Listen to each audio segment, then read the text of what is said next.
안녕하세요. 사사이 사람 사는 이야기 오늘의 사연입니다. 안녕하세요. 저는 부산에 살고 있는 30대 직장인입니다. 연말 연초는 막년회다 송년회다 한 해를 보내고 맞이하며 술자리가 많은 때이죠. 회사에서 하는 회식이나 친구들끼리의 모임 자리도 많은 시기이지만 가족들과 함께하는 시간 역시 중요한 시기죠. 특히 저희 가족들은 한 해의 시작은 설 명절날 어떤 일이 있든 모두가 꼭 한자리에 모여 식사를 하는 전통이 있는데요. 오늘 여기에 얽힌 사연을 한번 이야기해 보고자 합니다. 저에게는 부모님이 네 분 계십니다. 정확히 말하자면 저를 낳아주신 친부모님과 저를 길러주셨던 부모님, 이렇게 네 분이 계시죠. 때문에 원래는 외동이었으나 저와 동갑인 형제도 하나 있는데요.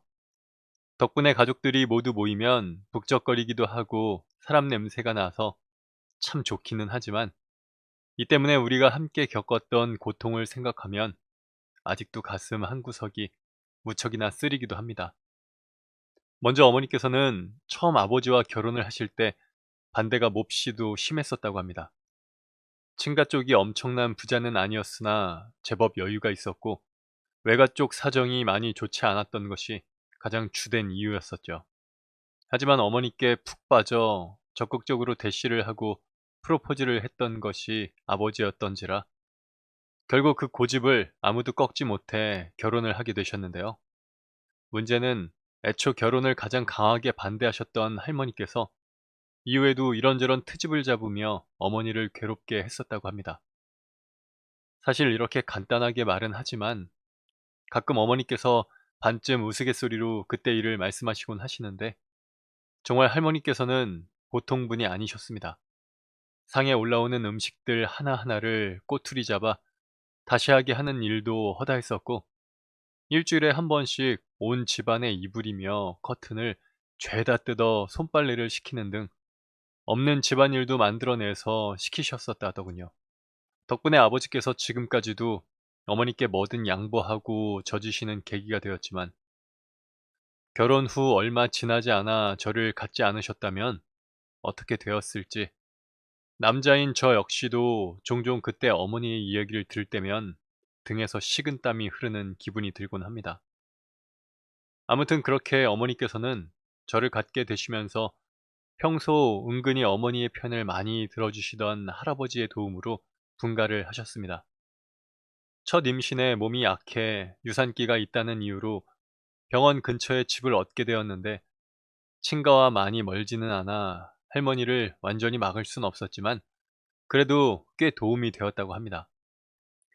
당시 친가가 차가 없으면 하루에 2번 왔다 갔다 하는 마을버스를 이용하거나 그도 아니면 걸어서 2시간을 왕복해야 하는 거리에 있는 시골이어서 무릎이 좋지 않으셨던 할머니께는 자주 왔다 갔다 하기가 힘이 드셨겠죠. 그렇게 어머니께서는 저를 임신한 10개월 동안 그럭저럭 평화로운 시간을 보내셨었다고 합니다. 여전히 할머니께서 종종 집에 들러 온갖 잔소리를 하시며 몸이 무거운 어머니께 시중을 들게 하는 일이 있기는 했지만 함께 살 때보다야 훨씬 나았다고 합니다. 그러나 그것도 그저 잠시뿐 제가 태어나고 나서도 한동안은 조용하던 집안은 다시 시끄러워졌습니다. 손주가 보고 싶다는 핑계로 집에 오는 횟수가 늘어난 할머니께서 어떻게 아기가 지 아빠와 닮은 구석이 하나도 없냐는 등의 말로 타박을 시작하셨기 때문이었습니다. 사실 그 부분에 있어서는 당시 가족들 모두가 대놓고 말은 하지 않아도 마음 한구석이 좀 찜찜한 구석이 있었다고 합니다. 아기 때야 그럭저럭 아직 어려서 그렇구나 넘어는 갔지만 조금씩 자라며 자리를 잡아가는 얼굴이 빈말로라도 닮았다고 말하기엔 어색한 감이 많았다고 하더군요. 그야 물론 애써 뜯어보고 비교해 닮은 구석을 찾으려고야 하면 영 없는 것은 아니었지만 이 정도는 남이라고 해도 우연히 닮을 수 있을 것 같은 그런 느낌이라고나 할까요? 덕분에 할머니께서는 매번 손주가 보고 싶다는 핑계로 찾아와서는 어머니께 조금씩 막말을 하기 시작했습니다. 어떻게 애가 외탁을 한 것도 아닌데 지 아버지를 이렇게 안 닮을 수가 있느냐? 혹시 네가 몰래 바람이라도 피워서 낳은 거 아니냐? 얘 아버지가 누구냐? 등등 그나마 할아버지나 아버지께서 있으실 때는 두 분이 함께 할머니를 막으며 어머니의 편을 들어주셨지만 어머니께서 혼자 집에 계실 때는 할머니의 막말에 꼼짝없이 당하셔야만 했었답니다. 그냥 들어도 참 억장이 무너지는 소리지만 만나본 사람이라곤 아버지가 전부라 더 억울했다고. 그래서 그때가 제일 힘들었다고 지금도 말씀을 하시는데 참 제 할머니지만 해도 해도 너무한다 싶더군요. 그런데 이게 참 기가 막힌 게 그나마 할머니의 이 생트집이 좀 잠잠해질 무렵 진짜 대형 사고가 터져버렸습니다. 당시 초등학교 신체검사에서 나온 제 혈액형이 AB형이 나온 겁니다. 아버지의 혈액형은 A형이고 어머니의 혈액형은 O형이었습니다. A형은 A5 혹은 AA이니 O형과 합쳐지면 A형 아니면 O형의 자녀가 나와야 하는데 AB형은 뭐 더 자세히 말씀드리지 않아도 아시겠죠? 처음에 어머니께서는 제 혈액형을 보고 결과가 잘못되었겠거니 하고 대수롭지 않게 받아들이셨었다고 합니다. 당시에만 해도 초등학교 신체검사에서 나오는 혈액형 결과는 잘못 나오거나 기입 실수로 병원과 다르게 나오는 일이 종종 있었기 때문에 저 또한 그런 것인 줄 아셨던 거죠. 하지만 우연찮게도 그것을 할머니가 보시게 되었고 집안이 발칵 뒤집어졌습니다. 어머니와 아버지, 할아버지께서도 그냥 잘못 나온 거라고 병원에서 태어났을 때는 O형이라고 했다고 말했지만 소용없었습니다.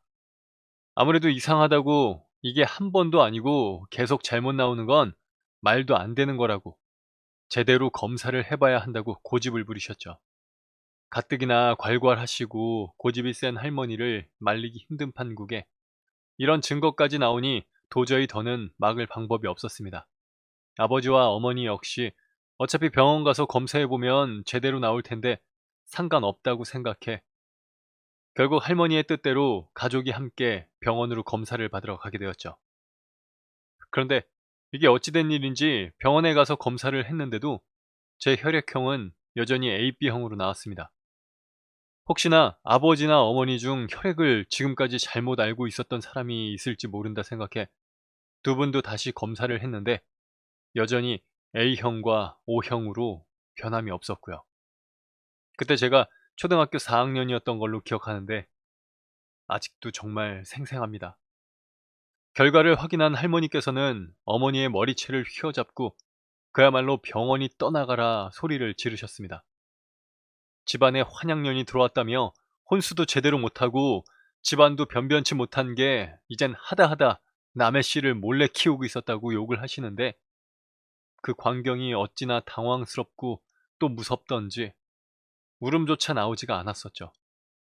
너무 놀라 경황도 없이 반항도 못하고 할머니 손에 머리채를 잡혀서 질질 끌려가는 어머니와 혼란스러운 얼굴로 그런 할머니를 말리며 붙잡는 아버지. 그리고 어찌할 바를 모르고 아버지와 함께 할머니를 말리다 저를 얼른 끌어안고 병원 밖으로 나와주신 할아버지. 할머니는 그 길로 본가로 돌아가 몸져 누우셨고 할아버지께서는 우선 진정이 되고 나면 나중에 이야기하자고 뭔가 착오가 있을 거라며 아버지와 어머니를 다독이셨습니다. 집에 도착한 후 어머니는 아버지께 절대로 아니라며 몇 번이고 말씀하셨습니다. 당신도 알지 않느냐고. 대학 들어와 처음으로 연애라는 걸 했고 그게 당신이었는데 어떻게 내가 다른 사람의 아이를 낳겠느냐 하시면서요. 하지만 아버지께서는 이렇다 할 결론을 내리지 못하고 시간을 달라고 하셨습니다. 아닐 거라는 걸 아는데 혈액형이 이렇게 나오니 혼란스럽다는 게 그 이유였습니다. 그리고 저 역시 이 상황들이 무섭고 당황스럽긴 마찬가지였습니다. 아직 초등학생밖에 안 된 어린 나이이기도 했고 단 한 번도 지금의 어머니와 아버지가 제 친부모님이 아닐 거라는 생각은 해본 적이 없었으니까요. 집안 분위기는 그야말로 한겨울에 여름 옷을 입고 있는 것 마냥 냉랭하고 싸늘하기 그지없었습니다. 겉으로 보기에야 멀쩡해 보이고 어제나 그제와 달라진 게 없어 보였지만 누구 하나 입을 여는 사람이 없었습니다. 늘 밥을 먹을 때면 두런두런 나누던 이야기도 언제 그랬냐는 듯 멈췄고 모두가 식탁 앞에 앉았다가도 밥을 먹는 둥 마는 둥 하며 자리에서 일어났습니다. 내가 잘못한 걸까? 지금 엄마 아빠가 친부모가 아니면 이제 더 이상 이 집에서 살면 안 되는 건가? 그럼 어디로 가야 하는 걸까? 내 진짜 부모님은 어디에 있을까? 등등. 당시 방문을 잠그고 이불을 뒤집어 쓴 채 밤새도록 고민했던 기억이 아직도 선명할 만큼 위태로운 시간들이었죠. 그렇게 표면적이나마 평화롭던 시간은 일주일을 채 넘기지 못하고 할머니께서 집에 들이닥치시면서 완전히 산산조각이 났습니다.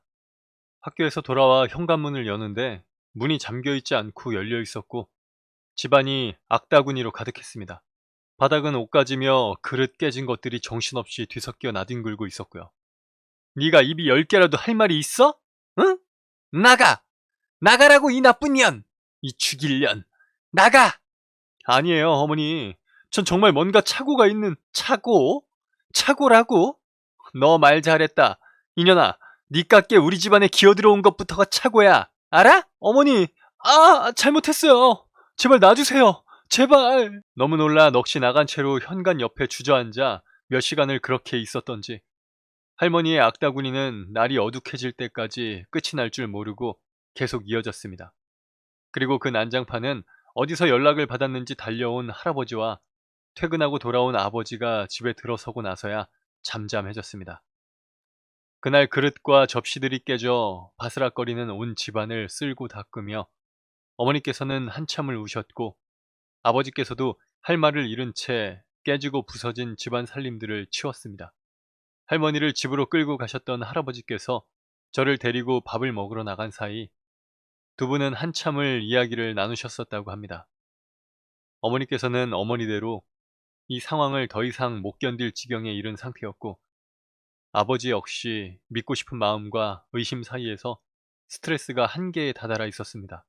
결국 이혼 이야기가 나왔고 먼저 이혼 이야기를 꺼낸 것은 아버지셨다고 합니다. 어머니께서는 다른 병원에서라도 검사를 해보자고 끝까지 말씀을 하셨답니다. 맹세코 그런 일이 없었으니 우리의 아이가 맞다고 하시며 어떻게든 아버지를 설득을 하시려 하셨던 거죠. 하지만 아버지께서는 이미 지칠 대로 지친 상황이라 모든 것을 포기하고 싶어 하셨고 결국 두 분은 잠시 떨어져 살며 시간을 갖기에 이르렀습니다. 저는 어머니를 따라 외갓댁으로 향했습니다. 외할머니와 외할아버지 모두 저와 어머니를 따뜻하게 맞이해 주셨지만 조금 덜 살벌하다 뿐이지 외갓댁 역시 이 일로 분위기가 가라앉아 있기는 별반 다르지 않았습니다. 그도 그럴 것이 말이 별거지 사실상 거의 이혼은 정해진 수순이나 마찬가지였습니다.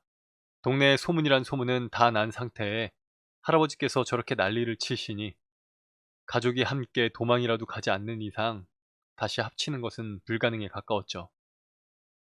어머니께서는 억울하다며 매일같이 입에 대지도 않으시던 술을 드셨습니다. 몇 번이고 다시 이야기를 해봐야겠다고 집을 나서는 것을 외할머니와 외할아버지께서 뜯어 말린 것도 한두 번이 아니었고요. 그렇게 매일같이 극한 감정과 술을 마시는 생활이 이어지자 결국 어머니 역시 몸져 눕고 말았습니다. 심각한 것은 아니었지만 병원에서도 안정을 취하라며 권고해왔고 할머니께서 어머니의 곁을 지키며 병수발을 드시게 되었죠. 저는 할머니와 같이 어머니의 곁에서 자고 일어나는 생활을 했습니다. 그때가 여름방학이었는데 그 좁은 방에 에어컨도 하나 없이 털털거리며 돌아가는 선풍기 바람에 의지해 지쳐서 잠이 들었다가 눈을 뜨면 밥을 먹는 그런 시간이 계속되었습니다. 그런데 하루는 제가 잠시 선잠이 들었다가 눈을 떴는데 할머니께서 정말 제가 김서방 아이가 맞냐고 물으시는 소리가 들렸습니다. 순간 저는 다시 질끈 눈을 감고 숨을 멈췄습니다. 어머니께서 깊은 한숨을 내쉬며 할머니를 향해 돌아 눕는 기척이 느껴졌고 이내 자리에서 일어나는 소리가 들렸습니다. 엄마, 엄마는 그게 딸한테 할 소리야? 아니, 병원에서 검사를 했는데 결과가 그러니까. 그리고 엄마 딸 사이에 못할 말이 뭐가 있어? 나한테만이라도 솔직하게 말해봐 이거사. 응? 아니라고. 그런 적 단 한 번도 없다고 몇 번을 말해. 내가 김서방 말고 다른 남자 손이나 잡아봤으면 억울하지라도 않지. 그럼 대체 이게 다 무슨 일이라니? 나도 좀 알았으면 좋겠어 엄마. 그러니까 그만해. 혹시나 하며 불안했던 마음이 다시 가라앉았지만 온통 조용한 방 안 공기에 숨조차 제대로 쉬기가 힘이 들었습니다. 할머니께서 어머니를 따라 한숨을 쉬시는 소리가 들리고 제 이불을 도닥이며 다시 덮어주는 것이 느껴졌습니다. 저는 눈을 질끈 감고 자는 척하며 베개를 움켜잡고 머리를 파묻었습니다. 혹시나 해서 말이야. 엄마, 제발 또 이상한 소리 할 거면 그냥 그만해요. 나도 사람이라 지쳐. 어? 아니, 내가 TV를 봤는데 혹시나 말이다. 병원에서 애가 바뀐 건 아니니? 뭐? 애가 바뀌다니. 그게 무슨 소리야? 그게 저기 예전에 누가 쌍둥이 하나가 바뀐 걸 우연찮게 알게 되어가지고 할머니의 이야기인 즉슨 예전에 누가 쌍둥이를 낳았는데 그중 하나가 같은 동네에 사는 다른 아이와 바뀌었던 일이 실제로 있었다고 합니다.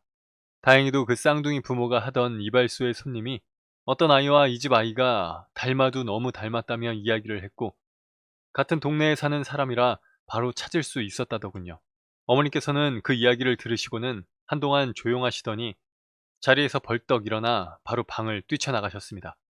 이내 할머니께서 제가 자는 것을 확인하고 뒤따라 나가셨고요. 두 분은 그 길로 어머니께서 출산을 하셨던 병원으로 향했었다고 합니다.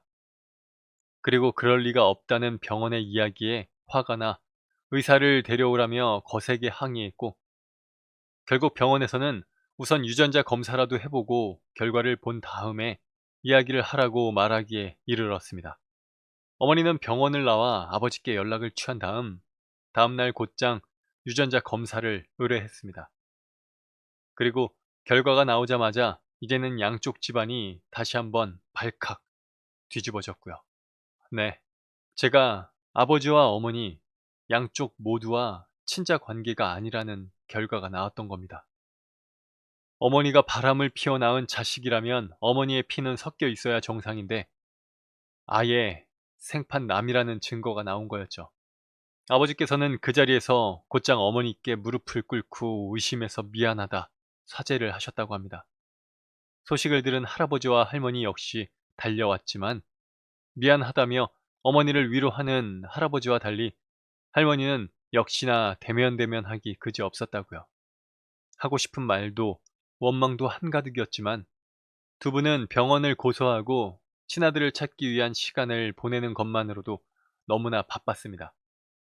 당시 비슷한 시기에 아이를 낳은 부부들을 대상으로 추려내고 또 거기에서 여자아이를 걸러내고 제 혈액형인 AB형이 가능한 부부를 경우의 수로 다시 한번 간추려내면서 결국 제 친부모와 연락이 닿았고요.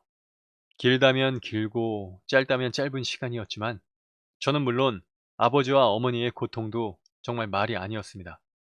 처음에는 친부모, 친아들을 찾는다는 사실만을 생각했지만 시간이 지나면 지날수록 그동안 함께 쌓아온 가족의 추억을 결코 무시할 수가 없었고 지금까지 단 한 번도 만나보지 못한 가족들과 다시 잘 해나갈 수 있을지에 대한 불안감 역시 만만치가 않았습니다. 무엇보다 제가 지금까지 친부모라고 믿고 살아온 사람들이 이제 와서 그야말로 단 한 방울의 피도 섞이지 않은 타인이라는 사실을 인정하기까지 시간이 너무나 많이 걸렸습니다. 그리고 그건 두 분도 마찬가지였고요. 마침내 제 친부모님들을 찾아 유전자 검사를 마치고 처음으로 두 가족이 마주했을 때 기쁨과 슬픔이 범벅이 된 그 공기는 차마 지금도 뭐라고 설명을 해야 좋을지 알 수가 없었습니다. 어릴 때의 사진들을 공유하고 같이 식사를 하고 이야기를 하고 서로 익숙해질 시간을 갖기 위해 서로의 집을 왔다 갔다 하며 그렇게 한 달 열을 보냈던 것 같습니다. 나은 정도 나은 정이지만 기른 정도 무시할 수 없었기에 네 분은 친아들을 찾았다는 기쁨과 고통을 동시에 짊어지셨습니다. 저와 그 애 역시 친부모에 대한 그리움과 길러주신 부모에 대한 애틋함 사이에서 굉장히 방황을 하기도 했고요. 하지만 결국 피는 물보다 진하다고들 하죠. 우리는 그렇게 시간을 보낸 뒤 결국 각자의 진짜 부모님 집으로 돌아갔습니다.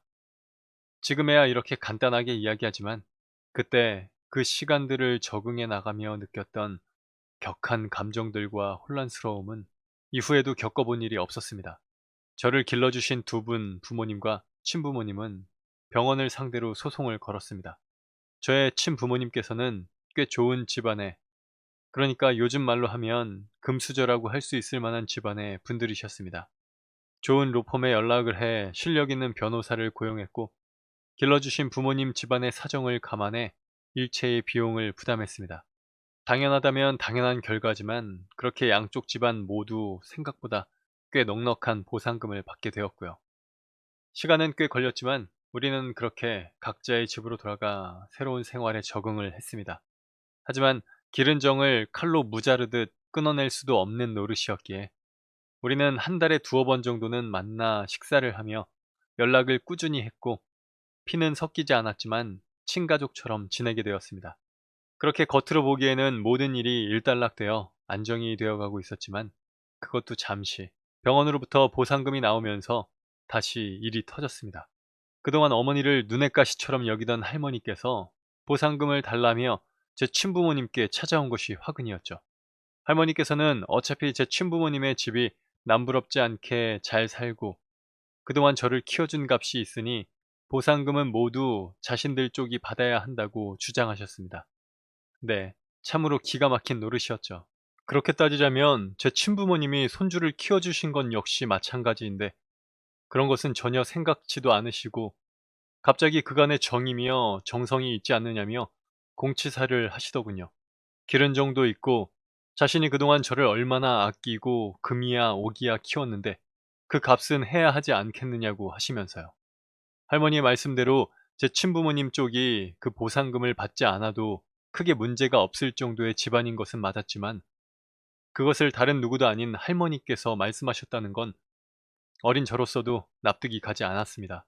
제가 한두 살 먹은 아기라 상황을 모른다면 모를까, 늘 저를 키워주신 어머니를 구박하시면서 처음부터 저를 다른 남자와 바람을 피워나은 아이가 아니냐며 의심하던 분이 다름 아닌 할머니셨으니까요. 그마저도 제가 아버지를 닮지 않았다는 이유로 따뜻한 말 한마디는커녕 안아주신 적도 없으신 분이셨고요. 안아주신 적도 없으신 분이셨었고요.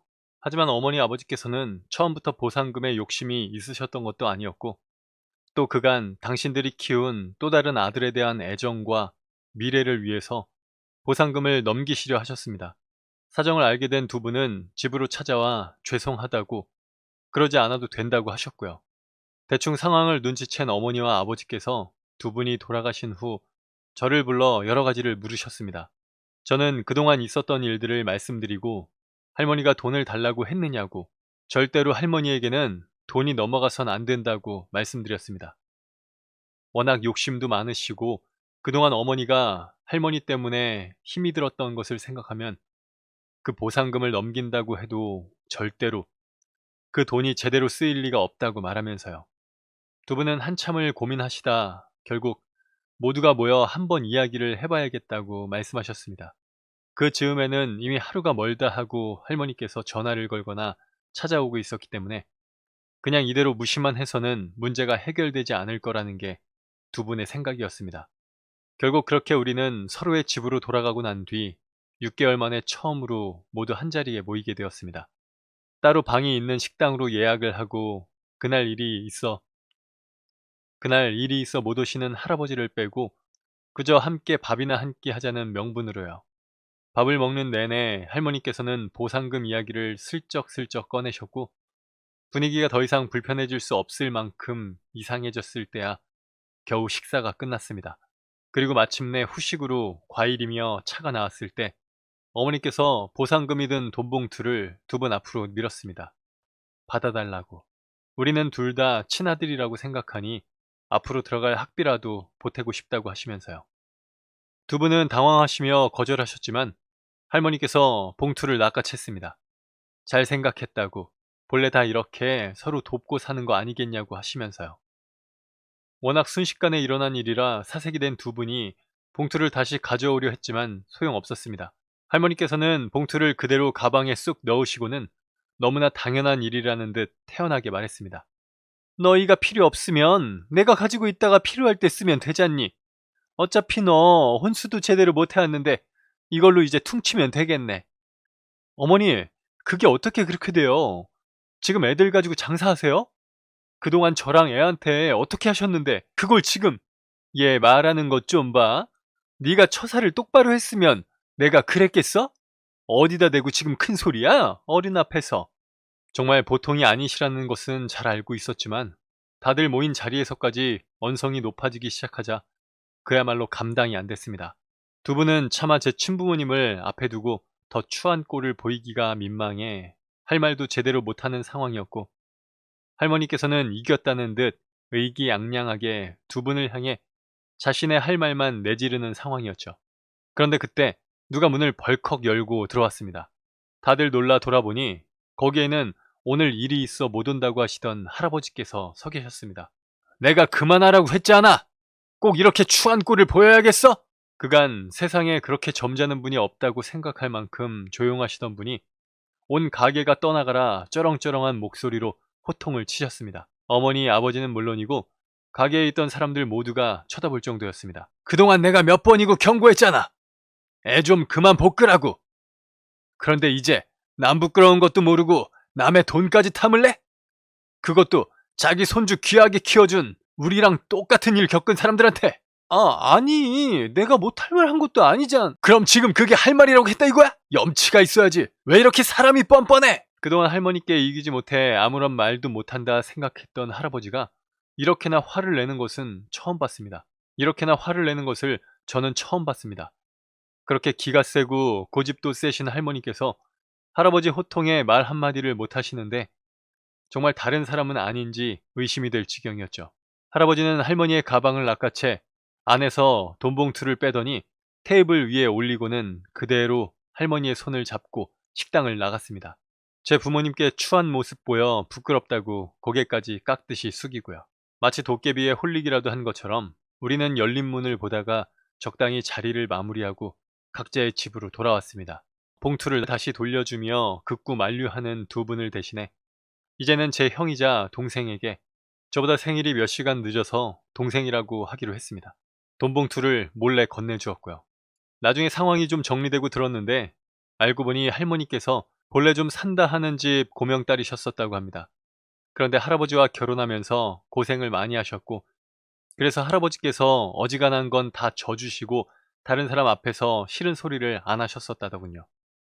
그도 그럴 게 할아버지 입장에서는 손에 물 한 방울 안 묻히고 살 수 있었던 사람이 농사일 하며 고생하는 게 미안했었다고 합니다.